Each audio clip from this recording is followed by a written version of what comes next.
¿Por qué el sueño moderno a menudo se siente tan fragmentado? Tenemos colchones de alta calidad, dormitorios excepcionalmente silenciosos e innumerables ayudas para dormir, pero el agotamiento persiste. Sin embargo, los individuos medievales seguían un patrón de sueño tan efectivo que podría ser el secreto mejor guardado de la historia para un sueño reparador. Analicémoslo. ¿Alguna vez te has despertado a las 2 de la madrugada mirando el techo durante horas? Los medievales lo habrían considerado completamente normal. De hecho, probablemente se preguntarían por qué no te dedicabas a actividades productivas durante esas tranquilas horas nocturnas. Las comunidades medievales practicaban lo que los historiadores llaman sueño bifásico, un ciclo de sueño de 2 etapas. Al caer la noche, comenzaban un primer sueño de aproximadamente 4 horas. Luego se despertaban durante unas 2 horas antes de volver a un segundo sueño hasta el amanecer. Durante estas horas intermedias, la vida medieval cambió sutilmente. Las familias compartían historias. Los monasterios documentaron a monjes dedicando este tiempo a la oración y la meditación. Las personas escribían cartas a la luz de las velas, hacían manualidades o simplemente conversaban en voz baja. Estas no eran interrupciones del sueño, sino partes integrales de su ritmo diario. El trasnochado original no surgió de la procrastinación, sino de una práctica deliberada. Estas horas nocturnas también cumplían fines prácticos. Los registros municipales muestran que los artesanos utilizaban este tiempo rutinariamente para atender los hornos o supervisar la cocción lenta de platos. Los panaderos comenzaban a preparar la masa, aprovechando el periodo óptimo de fermentación entre cada siesta. Incluso en hogares adinerados, estas horas se aprovechaban. Las mujeres aprovechaban este tiempo para bordar, escapando de las exigencias diurnas. En esencia, el tiempo para uno mismo se integraba en la tranquilidad previa al amanecer, mientras otros dormían. El atractivo de los patrones de sueño reside en su naturalidad inherente para los humanos. Estudios realizados en la década de 1990, en los que individuos vivieron semanas sin luz artificial, mostraron que los participantes adoptaban de forma natural un ciclo de sueño de 2 fases. Sus cuerpos se adaptaron instintivamente a lo que los pueblos medievales siempre habían conocido. Así es como los humanos estaban diseñados para descansar. Nuestros antepasados no estaban privados de sueño. Dormían con sabiduría. Esta práctica dejó huella en la literatura medieval. Los cuentos de Canterbury presentan personajes que se despiertan entre sueños para emprender aventuras, y los manuales del hogar ofrecían sugerencias específicas para actividades nocturnas. Algunos creen que los pensamientos y las conversaciones durante este periodo tenían una importancia única debido a la mayor claridad mental. Los expertos medievales en productividad se habrían alegrado de esta oportunidad previamente desaprovechada. Los textos médicos muestran que los médicos consideraban esta vigilia nocturna beneficiosa para la salud, favoreciendo desde la digestión hasta la función cognitiva. Un médico escribió que los sueños del primer sueño podían indicar enfermedades y que el periodo de vigilia era ideal para interpretar su significado. Otro abogaba por estiramientos suaves durante este periodo, aunque desaconsejaba específicamente la práctica vigorosa con la espada. Al parecer, los caballeros entusiastas necesitaban este recordatorio. La advertencia original de no hacer ejercicio antes de acostarse. Los hallazgos arqueológicos en hogares medievales revelan la prevalencia de esta práctica en toda Europa. Se han descubierto zonas de descanso y alcobas dedicadas a estas actividades nocturnas en hogares comunes. Se han encontrado candelabros especiales para velas de junco de larga duración, perfectos para leer y hacer manualidades, en hogares de todas las clases sociales, lo que indica que no se trataba de una costumbre exclusiva de la élite. El acogedor rincón de lectura original no estaba junto a la chimenea, sino donde quiera que uno se sintiera cómodo en Tunassim. Cartas de una noble francesa de 1465 detallan cómo dedicaba este tiempo a la poesía, atribuyendo la claridad de su inspiración a la quietud entre sueños. Los registros de un comerciante muestran una contabilidad meticulosa durante estas horas, destacando su agudeza mental para los números. Los insomnes medievales no contaban ovejas, contaban dinero. Los registros hospitalarios muestran que los pacientes se expresaban mejor y tenían la mente más lúcida durante su periodo de vigilia nocturna. Las enfermeras utilizaban este tiempo para administrar medicamentos y registrar síntomas, creyendo que estos entre las observaciones del sueño eran muy fiables. Las rondas hospitalarias originales ocurrían cuando los médicos modernos descansaban. Para la gente medieval, esta vigilia nocturna no se limitaba a la alerta. Era un estado de conciencia distinto, la hora de vigilia. Creían que este tiempo tenía cualidades únicas. Las oraciones eran más efectivas, las ideas creativas fluían con mayor facilidad y las conversaciones alcanzaban niveles de significado más profundos. Aunque podríamos considerar sus creencias como supersticiosas, la investigación moderna sobre el sueño indica que este periodo entre las fases del sueño suele producir un estado de alerta relajada, ideal para la reflexión y las actividades ligeras. La práctica original de mindfulness no requería ninguna aplicación. Lo notable del patrón de sueño medieval no era solo su existencia, sino la creación de un momento único para la reflexión y la conexión, en gran medida perdido en el mundo moderno. En esas tranquilas horas oscuras, con solo el suave parpadeo de la luz de las velas, los individuos medievales descubrieron otra clave para un sueño excelente. Los dormitorios modernos a menudo parecen Time Square a medianoche. Los teléfonos brillan, los aparatos electrónicos parpadean y las farolas atraviesan las cortinas. En contraste, la oscuridad de las noches medievales era profunda, casi inimaginable hoy en día. No había farolas, pantallas brillantes ni mucha luz de luna en las ciudades abarrotadas, donde los altos edificios bloqueaban el cielo. La única luz provenía de hogueras, velas y lámparas de aceite. Y no se usaban a la ligera. Una sola vela podía costar el salario de un día. La luz artificial era un lujo que se usaba con moderación. Incluso los comerciantes adinerados solían tener solo 3 o 4 velas, tan valiosas que algunos testamentos especificaban la herencia de las velas parcialmente usadas. Un caso divertido de York describe una disputa familiar por una vela de cera de abejas medio quemada de tamaño considerable. Incluso la ley de sucesiones medieval tenía sus momentos de humor. Sin luz artificial que prolongue el día, los patrones de sueño de las personas siguen naturalmente la luz del sol. El cuerpo produce melatonina al oscurecer. Las personas medievales recibían una dosis pura de esta hormona natural del sueño cada noche. Sus cuerpos no se confundían con la luz azul de las pantallas, que puede suprimir la producción de melatonina hasta en un 85%. Según investigaciones, los médicos medievales comprendían la relación entre la oscuridad y un sueño reparador. Incluso sin conocer la melatonina, aconsejaban a los pacientes con problemas de sueño que buscaran habitaciones oscuras. Un médico escribió que quienes abrazan la oscuridad como una manta cálida duermen mejor. Poético y científicamente preciso, aunque desconocía por qué. La oscuridad moldeó la sociedad medieval de forma irresistible. Las ciudades tenían toques de queda estrictos, no solo por seguridad, sino porque las tareas que requerían precisión visual eran imposibles al anochecer. Trabajos detallados como el bordado o la iluminación de manuscritos estaban prohibidos después del atardecer para evitar la fatiga visual y mantener la calidad. La oscuridad también impactaba el comercio. Las ciudades tenían precios de oscuridad para los bienes. Los artículos costaban más después del anochecer debido a las velas adicionales necesarias para realizar negocios. Algunos comerciantes se especializaban en el comercio nocturno, cobrando precios más altos por los artículos de emergencia. El aspecto más sorprendente de la oscuridad medieval es cómo las personas se adaptaron, desarrollando un mundo sensorial que en gran medida hemos perdido. Identificaban a las personas por sus pasos, distinguían animales en la oscuridad total y se desplazaban por los espacios mediante el tacto y el oído. En el siglo XV, se dice que los serenos indicaban la hora mediante el canto de insectos y pájaros. La oscuridad incluso influyó en la arquitectura. Las casas se diseñaban con patios de luz y ventanas estratégicamente ubicadas para maximizar la luz diurna. El yeso de color claro reflejaba y amplificaba esta iluminación limitada. Las casas más adineradas contaban con lámparas y nichos curvos que amplificaban la luz de las velas. Los monasterios se tomaban especialmente en serio la oscuridad. Los registros revelan sistemas para mantenerla en los dormitorios. Algunos incluso contaban con guardianes de la oscuridad para garantizar que ninguna luz no autorizada perturbara el sueño del monje. Guardianes del sueño medievales patrullaban los pasillos. El valor de la oscuridad estaba profundamente arraigado en la cultura medieval, con leyes que la protegían. La contaminación lumínica no solo era un desperdicio, sino también ilegal.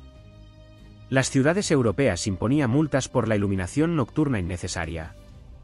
En 1486, se decretó que el mal uso de la luz nocturna robaba el sueño a los vecinos, un concepto que nuestras ciudades modernas, iluminadas por la luz, deberían considerar.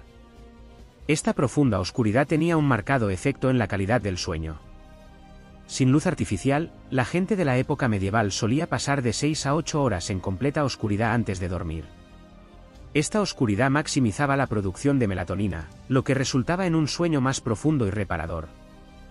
Los registros hospitalarios muestran que las salas de curación estaban diseñadas para ser especialmente oscuras, con ventanas cuidadosamente ubicadas para evitar que la luz de la mañana molestara a los pacientes que se encontraban bajo gruesas cortinas que mantenían la oscuridad incluso durante el día para quienes la necesitaban. Los médicos medievales observaron que los pacientes en habitaciones más oscuras se recuperaban más rápido, atribuyendo esto a los efectos calmantes de las sombras más que a los beneficios biológicos que ahora conocemos. A medida que la suave oscuridad de las noches medievales dio paso a nuestro mundo de iluminación artificial, perdimos algo profundo, la experiencia de la verdadera oscuridad natural y sus beneficios restauradores para el sueño. Otro aspecto crucial del sueño medieval complementaba esta oscuridad, el concepto de privacidad, que difería drásticamente de nuestra comprensión moderna. Aunque nos resistamos a la idea de compartir cama con desconocidos, era perfectamente aceptable y a menudo esperado en la época medieval, práctico y, a veces, legalmente obligatorio. Un posadero de York fue multado por proporcionar camas separadas a viajeros cuando su posada no estaba llena. El magistrado dictaminó que era contrario a la costumbre y un despilfarro calentar varias habitaciones cuando los huéspedes podían compartir el calor. La hospitalidad medieval significaba cercanía literal, te gustara o no. Imagina los abrazos obligatorios. Los beneficios prácticos de compartir la cama iban más allá del calor. Las casas medievales no tenían calefacción como las modernas. La mayoría de las habitaciones no la tenían. El calor corporal compartido era la fuente principal. Calidez. Y la gente ideó sistemas sofisticados para maximizarla. Las guías domésticas describían la distribución ideal para dormir. Este descanso en comunidad también influyó en el diseño de muebles. Las camas medievales eran más grandes que las modernas, construidas para acomodar a varias personas. Una cama de mercader de 2,4 metros de ancho del siglo XV podía alojar cómodamente a 4 adultos. Las camas también eran más cortas, ya que la gente solía dormir semi-reclinada, creyendo que acostarse completamente fomentaba las pesadillas. Cuando las pesadillas podían estar relacionadas con la peste, sentarse parecía prudente. Este descanso en comunidad tenía fascinantes consecuencias sociales. Las conversaciones y los acuerdos se hacían en la cama, creando una cama fraterna, donde los espacios de descanso compartidos facilitaban los vínculos sociales en las relaciones comerciales. En 1478, se tomó una decisión basada en el testimonio de alguien que había escuchado una conversación crucial en una cama compartida en una posada. El dispositivo original de escuchas clandestinas. Los descansos de los niños eran particularmente comunitarios. En lugar de habitaciones privadas, los niños solían dormir en grupos más grandes, a veces compartiendo una cama individual. Se creía que esta práctica fomentaba la calidez y el desarrollo del carácter. Las guías de crianza medievales incluso sugerían que los niños que dormían solos podían volverse egoístas o temerosos. Nada forja el carácter como recibir patadas de 6 hermanos toda la noche. No estuvo exento de desafíos. Existen numerosas quejas sobre compartir la cama que salió mal, mantas robadas y patadas a medianoche. Un comerciante incluso demandó a una posada porque su compañero de cama cantaba canciones marineras mientras dormía con tanta fuerza que le impedía conciliar el sueño. El primer caso documentado de trastorno del canto nocturno. Se desarrollaron soluciones creativas, habitaciones para roncadores, especialmente para personas que duermen ruidosamente, en sistemas para emparejar viajeros según sus hábitos de sueño. Un servicio medieval de búsqueda de compañeros de habitación. Señor, si usted es de los que tira de las mantas, le hemos emparejado con un radiador de calefacción al que no le importa. Los registros del gremio revelan costumbres específicas de cada profesión para compartir la cama. Los panaderos que necesitaban despertarse temprano solían compartir habitaciones. Un panadero comentó, los miembros deben buscar la compañía de su oficio al dormir, para que el que se levanta temprano no perturbe el descanso del que duerme tarde. La hermandad de los panaderos se unía en la masa y el sueño. Compartir la cama incluso influyó en la arquitectura. Muchas casas medievales contaban con amplios dormitorios compartidos en lugar de habitaciones individuales. Estas habitaciones solían tener varias chimeneas y una ventilación cuidadosamente planificada para garantizar aire fresco a todos los que dormían. Los registros muestran que las casas de los comerciantes adinerados solían tener un dormitorio grande, no varios más pequeños. La distribución original de planta abierta era, en realidad, una distribución de camas abierta. Curiosamente, los textos médicos medievales sugieren que compartir la cama se consideraba beneficioso para la salud mental. Los médicos recomendaban dormir en grupo para tratar la melancolía y la ansiedad. Un médico escribió que dormir en solitario genera pensamientos solitarios, mientras que dormir en grupo proporciona paz compartida. La terapia original del sueño consistía simplemente en añadir más personas a la cama. El declive de compartir la cama se produjo gradualmente con los cambios en la arquitectura y la calefacción. A medida que los dormitorios privados se hicieron más comunes y las casas se calentaban mejor, la práctica disminuyó y la gente reportó dormir peor. Esto destaca un aspecto crucial del sueño medieval exitoso, algo que nuestra sociedad moderna parece decidida a evitar. La transición a los dormitorios privados resultó en un renovado anhelo por la calidez y la compañía del descanso compartido. Los primeros casos de lo que ahora llamamos síndrome del nido vacío podrían haber sido en realidad una forma del síndrome de la cama vacía. Si bien compartir la cama con desconocidos puede parecernos inusual hoy en día, a los medievales probablemente les resultaría igualmente peculiar nuestra insistencia en dormir solos. Sin embargo, la comodidad del sueño medieval iba más allá del simple calor corporal compartido. Mucho antes de la espuma viscoelástica y los colchones con cubierta acolchada, la gente medieval dormía en algo mucho más sencillo y posiblemente mejor para la espalda, un armazón de madera relleno de paja fresca, conocido como colchón de paja. Aunque pueda parecer rudimentario, esta opción de cama ofrecía ventajas notables. Los registros domésticos del siglo XV revelan un ritual estacional de reemplazo de la paja. Cada cosecha traía paja fresca para la cama, y la paja vieja se reutilizaba como forraje o mantillo para el jardín. Los hogares más adinerados reemplazaban la paja con mayor frecuencia. Los registros de una familia noble indican reemplazos mensuales, señalando que la paja fresca trae nuevos sueños. El proceso de preparar la cama de paja no era nada casual. Era una habilidad. Los fabricantes de camas profesionales proporcionaban instrucciones detalladas sobre cómo colocar y disponer la paja para lograr distintos niveles de firmeza. Algunos incluso alcanzaron renombre por su experiencia. Un artesano del siglo XV, conocido como Tomás el Suave, cobraba precios muy altos por sus servicios. Los primeros en despertar se dedicaban a actividades tranquilas, pasos suaves, oraciones silenciosas, despertando gradualmente a los demás. La regla de un monasterio elogiaba al que se levanta con suavidad y despierta a sus hermanos con amabilidad. El despertar natural también influyó en la arquitectura. Los constructores medievales colocaban las camas para captar el sol de la mañana. Los dormitorios a menudo miraban al este. Algunas casas adineradas tenían ventanas diseñadas específicamente para dirigir la primera luz hacia los rostros de quienes dormían. Las ventanas estaban estratégicamente ubicadas para captar el canto matutino de los pájaros, el despertador más suave de la naturaleza. El horario laboral se adaptaba a este patrón natural de despertar en lugar de horarios de inicio rígidos. Las jornadas laborales medievales comenzaban cuando los trabajadores llegaban de forma natural, generalmente una hora después del amanecer. Esta flexibilidad permitía adaptarse a las estaciones y a la luz natural. La falta de horarios estrictos para despertarse daba lugar a sorprendentemente pocas disputas relacionadas con la mañana. Cuando todos operamos con un horario natural, llegar tarde tenía un significado diferente. Un juez desestimó un caso sobre la tardanza matutina, afirmando que el sol y la preparación del cuerpo, no un reloj, determinaban la hora de inicio adecuada. Los padres medievales también abordaban el sueño de sus hijos de forma diferente. En lugar de esforzarse por despertar a los niños para ir a la escuela, los niños medievales solían despertarse de forma natural. La enseñanza solía comenzar en horarios flexibles, sobre todo en invierno. Incluso la guerra se adaptó a los patrones naturales de despertar. Los ejércitos solían retrasar los movimientos matutinos hasta que las tropas se despertaban de forma natural.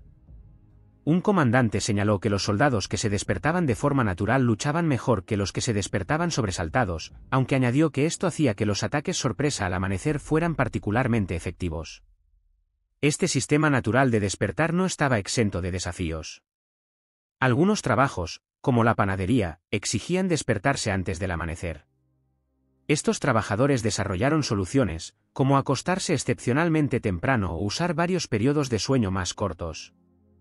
Generalmente, se permitía a los pacientes despertarse de forma natural, a menos que el tratamiento médico exigiera lo contrario. Las directrices de un hospital prohibían específicamente despertar a los pacientes dormidos, señalando que el cuerpo se recupera mejor cuando se despierta por sí solo. Este enfoque natural significaba que los habitantes de la Edad Media rara vez experimentaban el pánico moderno de dormir demasiado. La transición fluida del sueño a la vigilia no era el único aspecto natural del sueño medieval. También utilizaban remedios herbals. En lugar de pastillas para dormir, empleaban brebajes herbals cuidadosamente elaborados, basados en generaciones de experiencia. No se trataba de mezclas aleatorias. Los curanderos medievales desarrollaron sofisticadas combinaciones de hierbas para diferentes trastornos del sueño. Los registros del siglo XV revelan jardines dedicados al sueño donde los monjes cultivaban hierbas específicas. Un jardín de Yorkshire contenía 15 variedades diferentes que favorecían el sueño. El monasterio suministraba estas hierbas a la comunidad local. Una nota divertida describe a un comerciante que afirmaba que su manzanilla era un soporífero mejor que cualquier sermón. Un texto titulado El consuelo de la noche ofrece información detallada sobre remedios para dormir. Su autor, un monje, documentó cientos de combinaciones de hierbas, incluyendo instrucciones de cosecha y resultados en pacientes. Estaba particularmente orgulloso de su mezcla para sueños apacibles, que combinaba lavanda, manzanilla y una misteriosa hierba a la que llamaba aliento de estrellas, probablemente valiria. La lavanda era un popular somnífero, pero no solo por su fragancia. Los curanderos medievales la usaban en combinaciones específicas, lavanda y pétalos de rosa para el insomnio relacionado con la ansiedad, o lavanda y manzanilla para los pensamientos acelerados. Un boticario se quejaba de los clientes que regateaban los precios de la lavanda, señalando que gastarían una fortuna en cerveza, pero ahorrarían en un sueño tranquilo. La preparación de estos remedios seguía reglas estrictas. Algunas hierbas se recolectaban solo a la luz de la luna, creyendo que esto aumentaba su eficacia. Otras tenían épocas de cosecha específicas. Un herbolario no tenía problema en recolectar raíz valiria en primavera en lugar de otoño. Las familias medievales solían tener sus propios jardines para inducir el sueño. La gente común cultivaba hierbas sencillas como la manzanilla y la menta, mientras que las haciendas adineradas cultivaban elaborados jardines con raras plantas que inducían el sueño. El jardín de una familia noble incluía exóticos somníferos importados de lugares tan lejanos como Constantinopla, aunque su mayordomo observó que la manzanilla común funcionaba igual de bien. Las bolsitas de almohada, pequeñas bolsas de tela llenas de hierbas secas colocadas en fundas de almohada, eran particularmente populares. Diferentes combinaciones sirven para distintos propósitos. Lúpulo y lavanda para un sueño profundo, romero y menta para quienes necesitaban madrugar.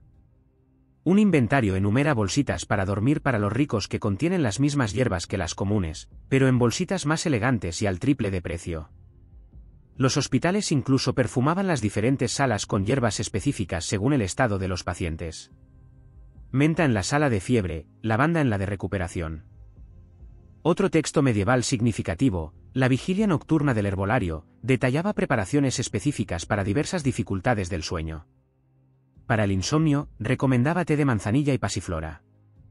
Para despertarse temprano, se prescribía una mezcla más fuerte de valirio y lúpulo. La guía incluso incluía una sección sobre hierbas para hablar dormido, aunque señalaba que las historias a veces eran demasiado entretenidas para curarlas. Algunos remedios combinaban hierbas con acciones específicas. Un texto de 1478 recomienda cepillar suavemente las sienes con aceite de romero mientras se recitan oraciones tranquilizadoras, mientras que otro sugiere lavarse los pies con agua de lavanda antes de acostarse. Aunque un médico señaló que el beneficio podría ser mayor. El lavado de pies era más efectivo que la propia lavanda. El comercio de hierbas para dormir creó su propia economía. Cosechadores especializados abastecían mercados y boticarios. Los secaderos profesionales de hierbas desempeñaron un papel crucial, ya que un secado adecuado era esencial para el invierno. Estas tradiciones herbales resultan notablemente eficaces para diversos trastornos del sueño. Una guía médica señala, el sueño llega con facilidad a quienes confían en los remedios de la naturaleza en lugar de luchar contra la noche. Los monasterios incluso desarrollaron clínicas del sueño donde las personas podían pasar algunas noches descansando con hierbas. Estos retiros combinaban remedios herbales con un entorno sereno y horarios regulares, y las personas viajaban hasta 50 metros de distancia para recibir este tratamiento. Aunque notaron que el viaje en sí mismo era a menudo lo suficientemente agotador como para asegurar un buen descanso nocturno. Si bien estos suaves métodos herbales favorecían el sueño medieval, otro aspecto de su rutina facilitaba aún más conciliar el sueño. Los refrigerios nocturnos eran prácticamente inexistentes. Esto no se debía a falta de deseo, sino a la necesidad. Sin refrigeración ni luz artificial, comer después del atardecer se convertía en una molestia. Esta limitación, nacida de la necesidad, en realidad proporcionaba una ventaja significativa en términos de calidad del sueño. Los hogares medievales seguían horarios estrictos para las comidas, promoviendo un ritmo natural entre comer y dormir. La comida principal, conocida como cena, solía tener lugar alrededor del mediodía, seguida de una cena más ligera al final de la tarde, mucho antes del atardecer. En 1465, la cena se programaba para que coincidiera con el cenit del sol y la cena, cuando las sombras se alargaban al doble del tamaño de los objetos que las proyectaban. Un sistema de cronometraje natural. Intenta explicárselo a alguien con un Apple Watch. Una divertida disputa legal involucró a un posadero acusado de servir comidas a horas intempestivas.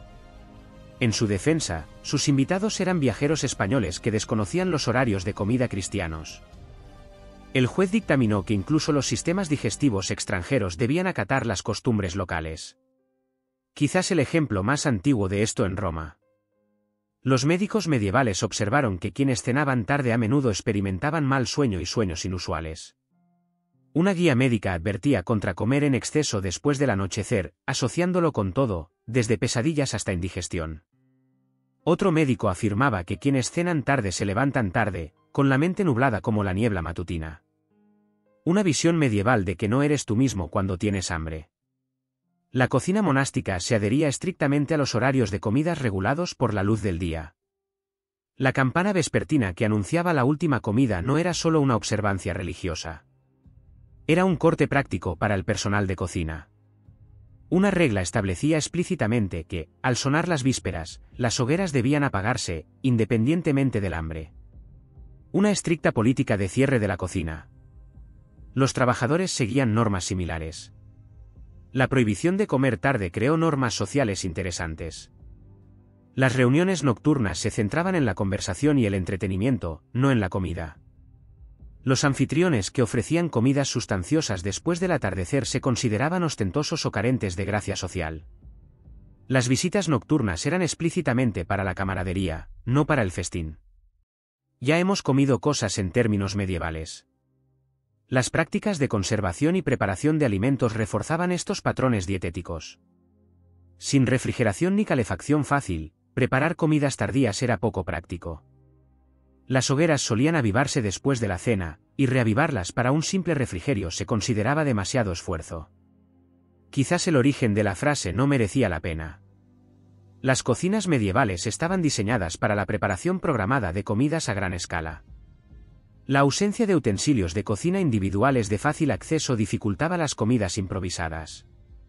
No se podía simplemente meter algo en el microondas ni pedir comida para llevar del castillo vecino. A los comerciantes ambulantes frustrados que llegaban a las cocinas después del atardecer a menudo solo se les ofrecía cerveza, y los meseros afirmaban con firmeza que las cocinas, como las gallinas, debían descansar cuando salía el sol. Un equivalente medieval de "Señor, estamos cerrados". Las comunidades rurales se apegaban aún más estrictamente a los ritmos naturales. La última comida del día coincidía con la recogida del ganado para pasar la noche. Para cuando terminaban las tareas vespertinas, la cocina llevaba tiempo fría. Se decía que los pacientes que mantenían horarios de comida regulares se recuperaban más rápido que aquellos con hábitos alimenticios irregulares. Quizás la idea original de una manzana al día mantenía alejado al médico, pero el tiempo dependía de la posición del sol. El personal de cocina medieval terminaba su trabajo mucho antes del anochecer. Un cocinero declaró con orgullo: "Nuestros miembros duermen tan profundamente como cualquiera, porque nuestro trabajo termina cuando termina el día". Sin embargo, un aprendiz se quejaba de tener que despertarse antes de que los pájaros siquiera pensaran en desayunar. Quizás el primer hombre declarado de la historia que no era madrugador. Esta práctica también influyó en la arquitectura. Las cocinas medievales solían estar situadas lejos de las viviendas, lo que hacía imprácticos los saqueos nocturnos de comida. Los planes de renovación de una casa noble incluían la nota: cocina ubicada lo suficientemente lejos de las habitaciones para evitar vagabundeos nocturnos. Aparentemente, incluso él no se podía confiar en los ricos cerca de una despensa. Los aristócratas medievales eran como nosotros. Además de mejorar el sueño, este patrón de alimentación les proporcionó un beneficio inesperado. La gente medieval se ejercitaba simplemente con vivir. La vida diaria implicaba actividad física constante desde el amanecer hasta el anochecer, lo que cansaba el cuerpo de forma natural y fomentaba un sueño reparador. La jornada de un granjero era un entrenamiento corporal completo. Caminaban de 10 a 12 metros diarios trabajando sus campos. Arar un acre implicaba caminar 13 kilómetros detrás de un arado, empujando contra tierra resistente, el CrossFit medieval en su máxima expresión. Los artesanos también tenían ejercicio incorporado. Los herreros esencialmente hacían ejercicios de brazos a diario, blandiendo martillos, pesando hasta 10 libras durante horas, lo que hacía que las mancuernas modernas parecieran juguetes. Los aprendices tardaban al menos 3 meses en desarrollar la fuerza necesaria para una jornada completa de trabajo. Y se podía reconocer a un aprendiz por su puerta ligeramente irregular y sus brazos siempre doloridos. Incluso el trabajo aparentemente más ligero implicaba movimiento continuo. Las recetas de pan medievales requerían 30 minutos de amasado continuo por tanda.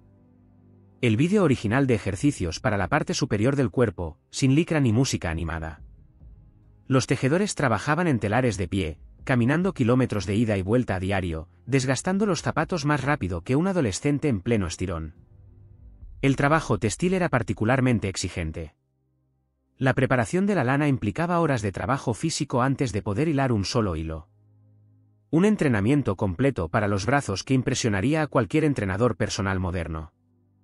Los nuevos aprendices a menudo no podían levantar los brazos después de la primera semana. Los cambios de estación traían consigo diversas exigencias físicas. Las labores agrícolas de primavera, cavar, arar y plantar, requerían agacharse y levantar objetos constantemente. La membresía estacional del gimnasio, por la naturaleza. El verano trajo consigo la enificación, un exigente trabajo con una guadaña desde el amanecer hasta el atardecer. La época de cosecha era la más exigente físicamente. Trabajando contra el tiempo y el clima, la gente superaba sus límites, trabajando juntos en sesiones maratonianas de siega, atado y apilado. La clase original de fitness en grupo, sin la ropa a juego. Cuando amenazaba lluvia, los cosechadores incluso trabajaban toda la noche a la luz de la luna. El invierno traía consigo diferentes desafíos. Trillando grano, movimientos rítmicos durante horas, cortando y acarreando leña hasta 40 labras diarias para calentarse y cocinar. ¿Quién necesita una membresía de gimnasio cuando hay árboles que talar? Los niños también hacían mucho ejercicio, ayudando en tareas como acarrear agua, recoger leña y cuidar animales.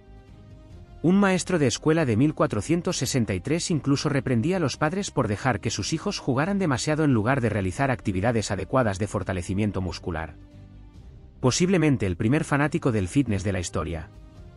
Los habitantes urbanos no estaban exentos. Las ciudades tenían pocas carretas con ruedas. Las mercancías se transportaban a mano o a lomos por calles estrechas.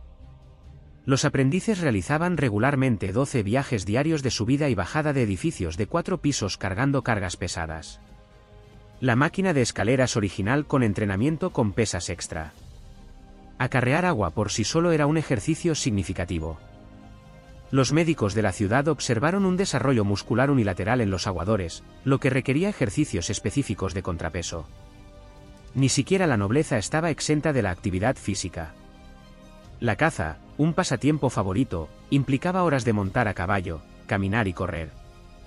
Durante cacerías de 3 días, los participantes recorrían más de 30 metros a pie, mientras que los sirvientes probablemente cubrían el doble de esa distancia.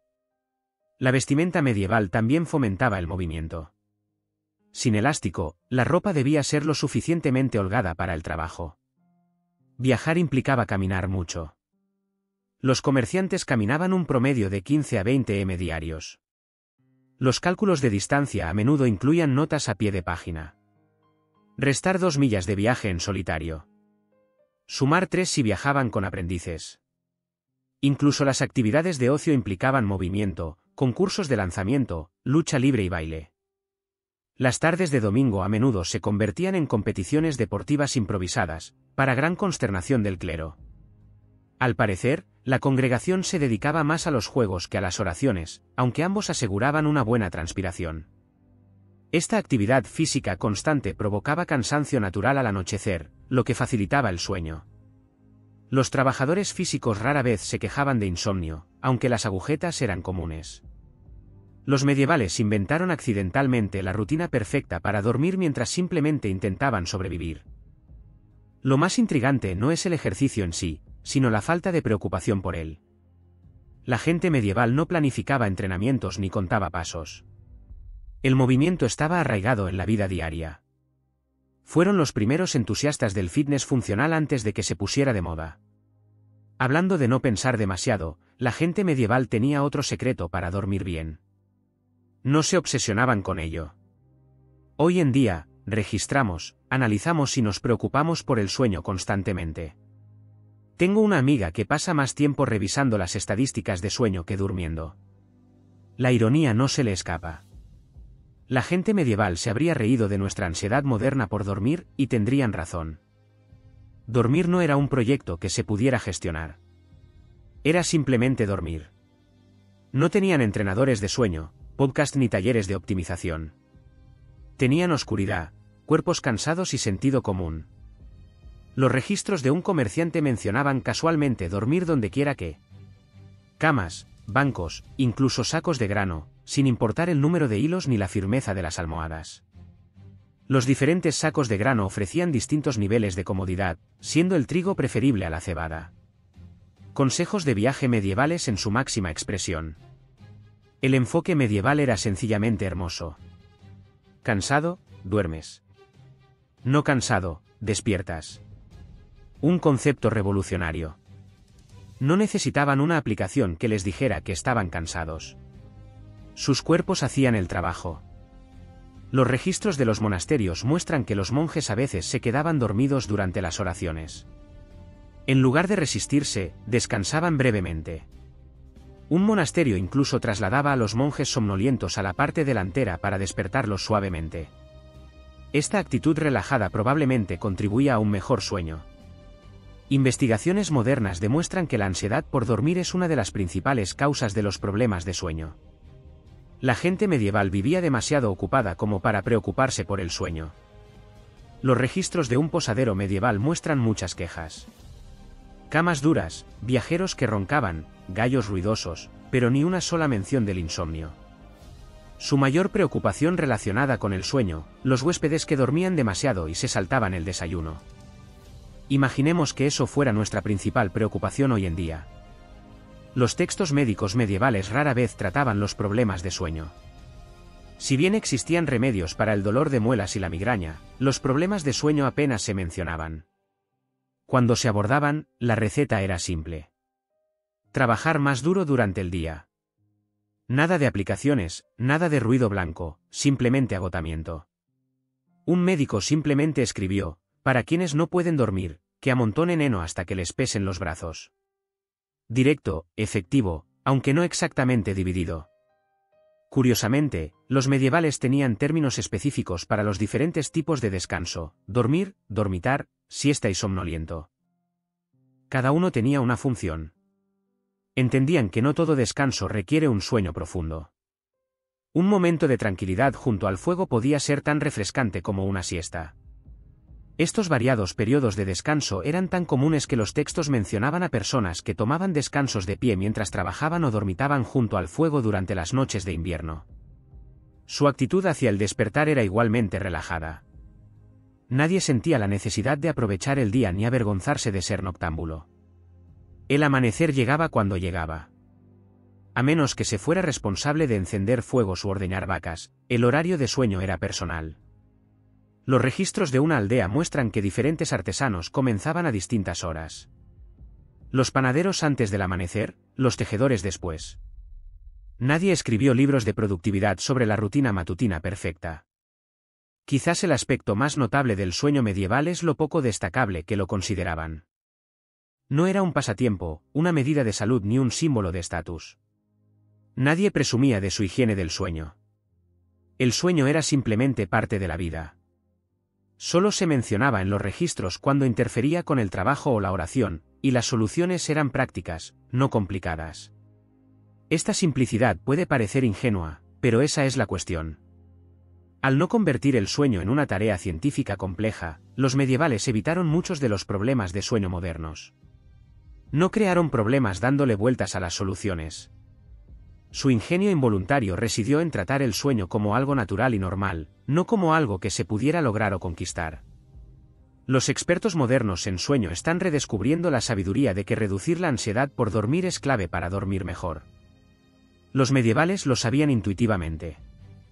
No necesitaban un bestseller que se lo dijera. Su mayor intuición quizá haya sido que dormir sin preocupaciones no solo dependía de cómo o dónde dormíamos, sino de cultivar una mente tan pacífica como aquellas tranquilas noches medievales.